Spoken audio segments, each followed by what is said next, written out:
కురూపి రాకుమారి. రచన మాచిరాజు కామేశ్వరరావు. చందమామ కథ.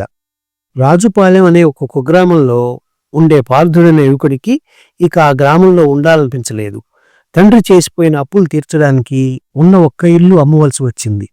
వాడు బతుకు తెరువు కోసం ఒకనాటి సూర్యోదయం వేళ ఆ గ్రామం వదిలి రాజధాని నగరానికి ప్రయాణమయ్యాడు.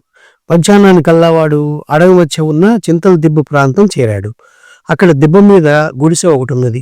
మంచినీళ్ల కోసం వాడు ఆ గుడిసెను సమీపించాడు. ఆ గుడిసె మంత్రాల మరిడమ్మది. 25 ఏళ్లుగా ఆమె ఆ గుడిసెలో ఒంటరిగా నివసిస్తున్నది. పార్థుడు 4 సార్లు గట్టిగా కేకవేసి పిలిచాక మంత్రాల మరిడమ్మ గుడిసె తలుపులు తీసి బయటికి వస్తూ, ఎవడ్రా వాడు, ఏమా ధైర్యం, నా అంత దాన్ని అలా కేకవేసి పిలవడమే అన్నది కోపంగా. మరిడమ్మ నుదుటి మీద పెద్ద ఎర్రని బొట్టు, మెడ నిండా రకరకాల పూసల దండలు, జడను కట్టిన రాగి రంగు జుట్టు, పిల్లి కళ్ళు, తీవ్రమైన కంఠస్వరం ఇవన్నీ చూసి కాస్త భయపడ్డాడు పార్థుడు. అయితే వాడు తనని తాను సర్దుకుని, మాంచి ఎండను పడి వచ్చాను, కాసిన మంచినీళ్ళిచ్చి పుణ్యం కట్టుకో అత్తా అన్నాడు. అది విని మరిడమ్మ, వరసలు కలిపేవాళ్ళంటే నాకు చచ్చేంత చిరాకురా అబ్బి, సరే నీళ్ళేం కర్మ, ఏకంగా కోడి కూర రొట్టెలు తిని కాసేపు నడుము వాల్చి చల్లపడ్డాక వెళుదువు గాని లోపలికి రా అంటూ గుడిసెలోకి దారితీసింది. అక్కడ మరిడమ్మ పెద్ద విస్తట్లో వడ్డించిన కోడి కూర రొట్టెలు తింటూ, పార్థుడు, అద్భుతమైన కూర, అమోఘమైన రొట్టెలు, నిజంగానే నీ చేతిలో ఏదో మంత్రం ఉంది అత్తా అన్నాడు. ఆ మాటలకు మరిడమ్మ పొంగిపోయింది. సాయంత్రం పార్థుడు నగరానికి బయలుదేరబోతుండగా సంగతి తెలుసుకున్న మరిడమ్మ, అక్కడ నీకు తెలిసిన వాళ్ళు ఎవరైనా ఉన్నారా, నీ దగ్గర డబ్బేమైనా ఉన్నదా అని అడిగింది. రెంటికి లేదన్నట్టు తలూపాడు పార్థుడు. మరిడమ్మ పెద్దగా నవ్వి, చూడపోతే నువ్వు సత్యకాలపు సత్యలా ఉన్నావు, ఆ మాయదారి పట్టణంలో నువ్వు నెగ్గుకు రాలేవురా అన్నది. ఏమనాలో తెలియక పార్థుడు మౌనంగా ఊరుకున్నాడు. మరిడమ్మ ఆప్యాయంగా, ఏ మాట కామంటే చెప్పుకోవాలిరా అబ్బి, ఏ చక్రవర్తికి లేని కళ ఉంది నీ ముఖంలో, ఆ తలకాయ మీదకి కిరీటం ఒకటే తక్కువ అన్నది. రూపం ఇచ్చిన బ్రహ్మ నుదుటి మీద మంచి రాత రాయలేదు, నన్నేం చేయమంటావు అన్నాడు పార్థుడు. మరిడమ్మ ఒక్క క్షణం ఆలోచిస్తూ ఊరుకుని, సరే 4 రోజుల పాటు నా దగ్గర ఉండు అత్త అంటూ వరుస కలిపావు, నీ తలరాత సరిచేస్తాను, మన రాకుమారిని నీకిచ్చి పెళ్లి చేస్తాను అన్నది. వేళాకోళం ఆడడానికి నీకెవరూ దొరకలేదా అత్త, నువ్వు ఉండమంటున్నావు గనక అలాగే ఉంటాను, రాజుని చేస్తానంటూ ఆశ పెట్టవలసిన అవసరం లేదు అన్నాడు పార్థుడు. మరిడమ్మకు రాకుమారి మీద చాలా అభిమానం.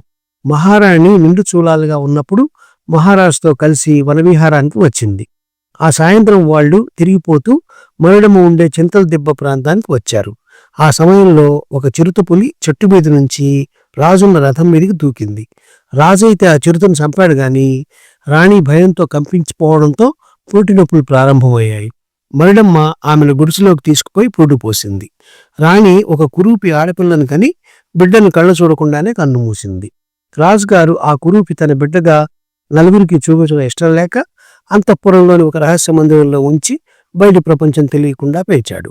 ఆ కురూపి రాకుమారి ఇప్పుడు యుక్త వయస్కురాలై రాజుగారికి ఆమె వివాహం గడ్డు సమస్యగా తయారైంది. పురుడు పోసిన అభిమానంతో మరిడమ్మ అప్పుడప్పుడు రాజభవనానికి వెళ్లి రాకుమారిని పలకరించి వస్తూ ఉంటుంది. మర్నాడు తెల్లవారుతూనే మరిడమ్మ పంజరంలో ఉన్న ఒక రామచిలుకను తీసుకుని రాజుగారి దగ్గరికి వెళ్ళింది. రాజు ఆమెను చూసి, ఏం మరిడమ్మ, చిలుకను వెంట తెచ్చావేమని అడిగాడు. నేను లోగడ వచ్చినప్పుడు రాకుమారి చిలక కావాలన్నది మహారాజా అంటూ బొంకేసింది మరిడమ్మ. రాకుమారి పంజరంలో ఉన్న చిలుకను చూసి మురిసిపోతూ, దీనికోసం బంగారు పంజరం చేయిస్తానవ్వా అన్నది. హాయిగా అడవుల్లోనూ పళ్ళ తోటల్లోనూ తిరిగే రామచిలుక నువ్వు బంగారు పంజరంలో బంధిస్తే సుఖంగా ఉండగలదా అన్నది మరిడమ్మ. అడవులు తోటలు ఎక్కడ ఉంటాయి, ఎలా ఉంటాయి అని కుతూహలంగా అడిగింది రాకుమారి. అవన్నీ నాతో పాటు వస్తే చూపిస్తాను, అక్కడ ఎవరడిగినా నువ్వు నా మనవరాలు అని చెప్పాలి, నేను ఇలా తీసుకెళ్తే మీ నాన్న నా తల నరికి కోట గుమ్మానికి వేలాడదీస్తాడు, నిన్ను చిలుకగా మార్చి నా వెంట తీసుకువెళ్తాను, సరేనా అన్నది మరిడమ్మ. రాకుమారి సంతోషంగా అందుకొప్పుకున్నది. మరిడమ్మ ఏదో మంత్రం చదవగానే రాకుమారి కాస్త చిలుకగా మారిపోయింది. మరిడమ్మ పంజరంలోని చిలుకను గవాక్షంకుండా వదిలిపెట్టి చిలుకగా మారిన రాకుమారిని పంజరంలో పెట్టుకుని తిరుగు ప్రయాణమైంది. ఆమె గుడిసె చేరేసరికి సాయంత్రం కావస్తున్నది. బయట నులక మంచం మీద పడుకొని ఉన్న పార్థుడు మరిడమ్మ వచ్చిన అలికిడికి ఎవరు అన్నాడు. నేనేరా అల్లుడు, ఏం చూపాలడం లేదా అన్నది మరిడమ్మ చిన్నగా నవ్వుకుంటూ. అత్తయ్య, నువ్వు గుడిసెలోంచి అటు వెళ్ళగానే నేను ఇక్కడ గుడ్డివాడినైపోయాను అంటూ బోరుమన్నాడు పార్థుడు. మరుడమ్మ వాడి భుజం తట్టి, దిగులు పడకు, నీకు తప్పక చూపు వస్తుంది. ఇదిగో నా మనవరాలు వెంట తెచ్చాను, దానికి వైద్యం తెలుసు, త్వరలో నీకు చూపొచ్చేలా చేస్తుంది అన్నది. మరుడమ్మ ఏదో మంత్రం చదివి రామచిలుకను రాకుమారిగా మార్చి ఒక చిన్న పాత్రలో ఏదో పసరు ఇచ్చి, మా వాడి కళ్లకు ఈ పసరు రాయి, నాకు అవతల పళ్ళున్నాయి అంటూ గుడిసెలోకి వెళ్ళిపోయింది. పార్థుడు చూస్తున్న రాకుమారి చాలా ఆశ్చర్యపోయింది. సృష్టిలో అంత అందమైన వాళ్ళుంటారని ఆమె ఏనాడూ ఊహించలేదు. అయితే అంత అందగాడికి చూపు లేకపోవడం ఆమెను ఎంతగానో బాధించింది. రాకుమారి మరిడమ్మ ఇచ్చిన ఆకు పసరు కళ్ళకు పూస్తుంటే పార్థుడు ఎవరు నువ్వు అంటూ ఆమె చేయి పట్టుకున్నాడు. మరిడమ్మ మునమరాల్ని, నేను రాసే మందుకు కళ్ళేమైనా మండుతున్నాయా అని ఆప్యాయంగా అడిగింది రాకుమారి. అదేం లేదు అన్నాడు పార్థుడు చిన్నగా నవ్వుతూ. మరిడమ్మ రాకుమారికి రామచిలుకగా మారడం, తిరిగి మామూలు రాకుమారిగా మారడం ఎలాగో ఆ మంత్రం నేర్పింది. రాకుమారి చీకటి పడే సమయానికి చిలుకగా మారి తన అంతఃపురానికి ఎగిరిపోయింది. మర్నాడు మధ్యాహ్నం వేళకు రాకుమారి వచ్చింది. వస్తూనే ఆమె పార్థుడికి పసరు రాసింది. ఈ విధంగా 10 రోజులు జరిగింది. తనకు వైద్యం చేస్తున్న మరిడమ్మ మనమరాలు తన పక్కన లేకుండా జీవించలేనేమో అన్న భయం పట్టుకున్నది పార్థుడికి. ఒకరోజు రాత్రి వాడు మరిడమ్మతో, అత్త, కంటి చూపు తిరిగి వస్తే ఆ చలువ నీ మనవరాలిదే, ఆమెకు అభ్యంతరం లేకపోతే పెళ్లి చేసుకుంటాను అన్నాడు. అదేమిట్రా అబ్బి, నీకు రాకుమారితో పెళ్లి జరపాలనుకుంటున్నాను కదా అన్నది మరిడమ్మ. నాకు ఏ రాకుమారి అవసరం లేదు, పెళ్ళంటూ చేసుకుంటే నీ మనవరాలనే చేసుకుంటాను అన్నాడు పార్థుడు చాలా పట్టుదలగా. మన్నాడు వచ్చిన రాకుమారితో మరిడమ్మ పార్థుడు అన్న మాటలు చెప్పింది. అంతటి అందగాడికి నేను తగనవ్వా అన్నది రాకుమారి తల వంచుకొని. మా వాడికి చూపు రాదనే కదా నీ భయం అన్నది మరిడమ్మ.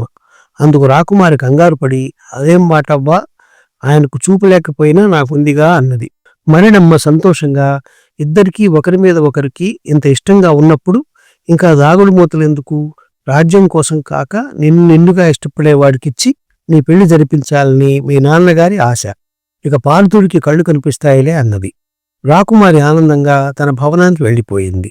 మన్నాడు తిరిగి ఆమె రాగానే మరిడమ్మ పార్థుడితో, అల్లుడు, నా మనవరాలు వచ్చింది, పెళ్లి ముహూర్తం కూడా పెట్టేశాను, ఒకసారి నీ కాబోయే భార్యను చూడు అంటూ మంత్రం చదివి పార్థుడి కళ్ళను తాకింది. పార్థుడి కళ్ళు తెరిచి, ఆహా, నాకు చూపొచ్చింది అంటూ మరిడమ్మ పక్కనే ఉన్న కురూపి రాకుమారిని చూసి చప్పున తలదించుకున్నాడు. నా మనవరాలు రూపం నీకు నచ్చలేదా ఏం అని అడిగింది మరిడమ్మ. నీ మనవరాలంటే నాకు పంచప్రాణాలు, అయితే ఆమె వికార రూపం అంటూ నసిగాడు పార్థుడు. మరిడమ్మ ఒక చిన్న అద్దం తెచ్చి పార్థుడికిచ్చింది. పార్థుడు అందులో తన ముఖం చూసుకుని భయంతో కెవ్వుమంటూ అరిచాడు. వాడి రూపం వికృతంగా మారిపోయింది. అల్లుడు, ఇప్పుడు చెప్పు, నా మనవరాలు నీకు తగిన జోడే కదా అంటూ నవ్వింది మరిడమ్మ. పార్థుడు తల వంచుకొని కొద్దిసేపు ఆలోచించి, అత్త, నాలో ఉన్న మూర్ఖత్వాన్ని పారదోలావు, ఈ పెళ్లి నేను మనస్ఫూర్తిగా చేసుకుంటాను అంటూ మరిడమ్మ అందించిన బంతిమూల దండను కురూపి రాకుమారి మెడలో వేశాడు. ఆశ్చర్యం! ఆ మరుక్షణం కురూపి రాకుమారి బంగారు దేహఛాయతో అతిలోక సుందరిలా మారిపోయింది. ఆ క్షణమే పార్థుడికి తన పూర్వరూపం వచ్చేసింది. మరిడమ్మ ద్వారా జరిగిన దాని పూర్వాపరాలు విన్న రాజు రాజ్యం కోసం కాక కోరి కురూపిగా ఉన్నప్పుడు తన కుమార్తెను వివాహమాడిన పార్థుడిని ఎంతగానో మెచ్చుకున్నాడు. ఆ తర్వాత కొంతకాలానికి రాజు కాలధర్మం చెందగా పార్థుడు రాజై ఎన్నో సంవత్సరాల పాటు ప్రజారంజకంగా రాజ్యపాలన చేశాడు. ఈ కథ నచ్చినట్లయితే షేర్, లైక్, సబ్స్క్రైబ్ చేసి పక్కనున్న గంట ఐకాన్ని కొట్టండి.